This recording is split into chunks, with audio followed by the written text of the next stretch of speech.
देखिए, अभी हम लोग रंगो नदी विधानसभा क्षेत्र के चुनाव प्रचार प्रसार में नहीं पहुंच पाए। वो इसलिए नहीं पहुंच पाए कि आज प्रधानमंत्री जी का कार्यक्रम हो जाने की वजह से हम सभी लोगों का हेलीकॉप्टर को उड़ने नहीं दिया गया और हम लोग को जहां है वहीं पर रहने के लिए आदेश दे दिया गया है। तो गति को वीडियो बन नेल के हेमंत सोरेन चुनाव प्रचार असम रे बाकू चला चो दिया जहां दो रंगा नदी विधानसभा क्षेत्र रे चला मेने तना।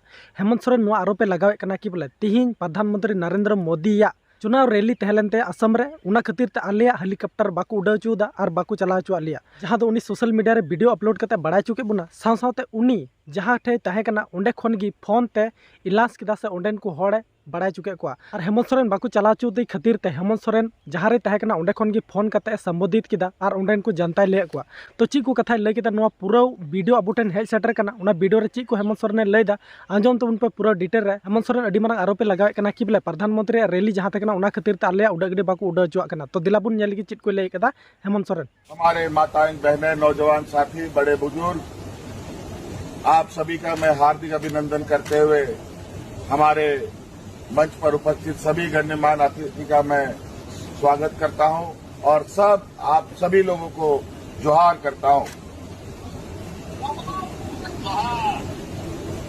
देखिए, अभी हम लोग रंगो नदी विधानसभा क्षेत्र के चुनाव प्रचार प्रसार में नहीं पहुंच पाए। वो इसलिए नहीं पहुंच पाए कि आज प्रधानमंत्री जी का कार्यक्रम हो जाने की वजह से हम सभी लोगों का हेलीकॉप्टर को उड़ने नहीं दिया गया और हम लोग को जहां है वहीं पर रहने के लिए आदेश दे दिया गया है। और बड़ा ही विचित्र है, आज हमारे प्रचार को इन लोगों ने बड़ा सुनियोजित तरीके से ठप करने का ये प्रयास किया। प्रधानमंत्री अपने कुर्सी और अपने ताकत के बल पर सभी राजनीतिक दलों को इसी तरीके से चुनाव के अंतिम चरण पे जब सभी लोग बहुत रफ्तार के साथ प्रचार प्रसार कर रहे होते हैं, इनका प्रचार प्रसार कैसे कम हो ये अपने शस्त्र का उपयोग करते हैं। आज आपके बीच में हम नहीं आ पाए, लेकिन हमारे जोश में कोई कमजोरी ना हो और किसी भी तरीके का हमें डराने का जो प्रयास हो उस डर को हमें बाहर निकालना है, क्योंकि ये लोग इन प्रकार चुनाव जीतने का हमेशा से प्रयास किया है। कभी वोट चोरी करके चुनाव जीतना या फिर हमें चुनाव प्रचार प्रसार करने से रोकना।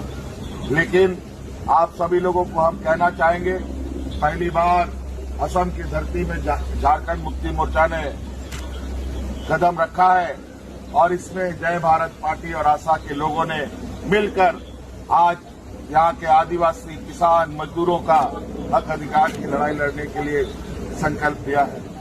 आज इसको लेकर के हम लोग विशुद्ध रूप से राजनीतिक मैदान में है और आज आपके हक हकूक की लड़ाई के लिए हम लोग तैयारी में हैं। इसके लिए राजनीतिक ताकत मजबूत करना बहुत ही जरूरी है और इसलिए गंगा नदी के सभी माननीय जितने भी हमारे मतदाता हैं, आप सब लोग, आप चुनाव बहुत करीब आ चुका है, आप सभी लोगों से आग्रह है और निवेदन करने हम लोग आए हैं। हम लोग वीर भूमि से आते हैं और हमें हक अधिकार कैसे लड़ा जाता है, कैसे लिया जाता है, हम लोगों से बढ़िया कोई नहीं जानता। और इसलिए आप लोग के बीच की जो समस्या है इसको पहले चरण में लेते हुए राज्य के आपके असम के जितने भी चाय बागान के क्षेत्र हैं इसको हम लोगों ने चुना है। और बड़ा ही आश्चर्य होता है कि आज चाय बागान में जो समस्या है, बिजली का, पानी का, पक्का मकान का, बच्चों के लिए अच्छी शिक्षा का, यहाँ के किसानों का, मजदूरों का, आदिवासियों का मजदूरी का, आदिवासियों का आदिवासी के दर्जा का, ये बरसों बरस से क्यों लंबित है मुझे समझ से परे है।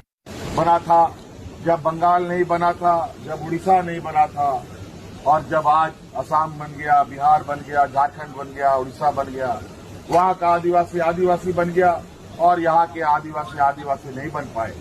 ये कहीं न कहीं बहुत चिंता का विषय है और कहीं न कहीं लोगों ने बड़ा सुनियोजित तरीके से हमें अलग थलग यहाँ सब में रखा है।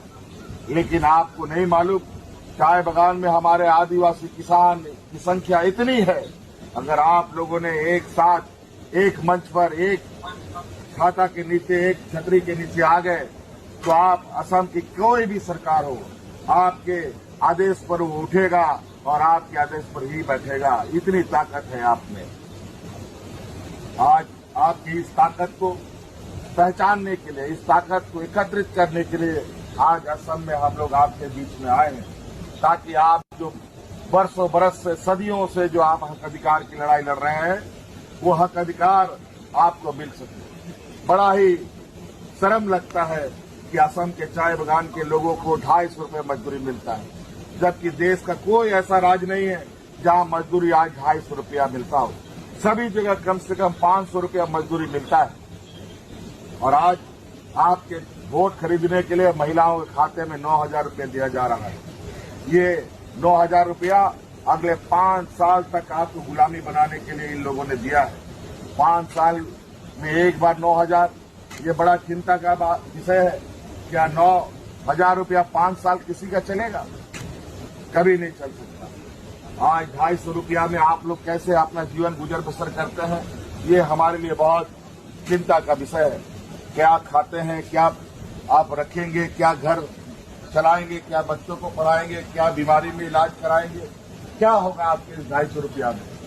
आज इसीलिए आपका न्यूनतम मजदूरी कैसे 500 रुपया हो, ये हमें पता है। और आप हमारा साथ देंगे तो निश्चित रूप से हम लोग ऐसे नीतियों का निर्धारण करवाने का काम करेंगे जहां आपको 250 रुपया से 500 रुपया न्यूनतम मजदूरी आपको मिले।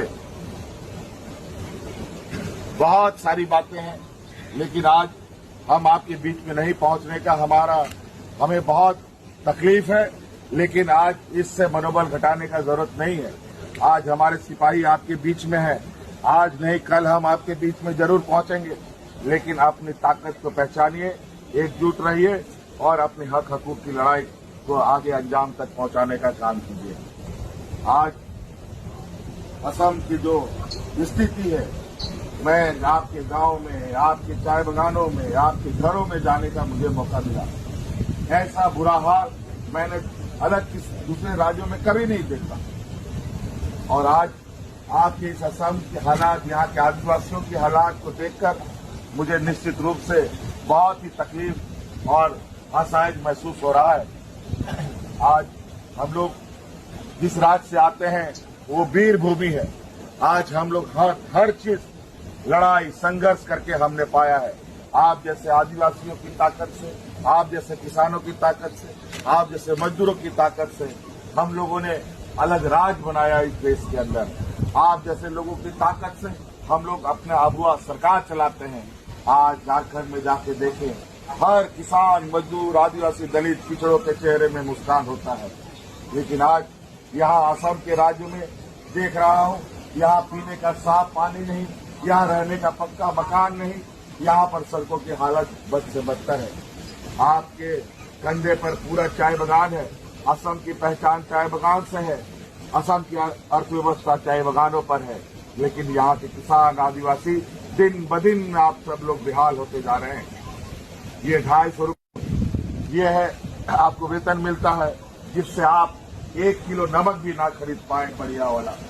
आप अगर बाजार में जाएंगे, अच्छा क्वालिटी का आप जहर लेंगे तो 250 रुपये भी वो जहर नहीं आएगा।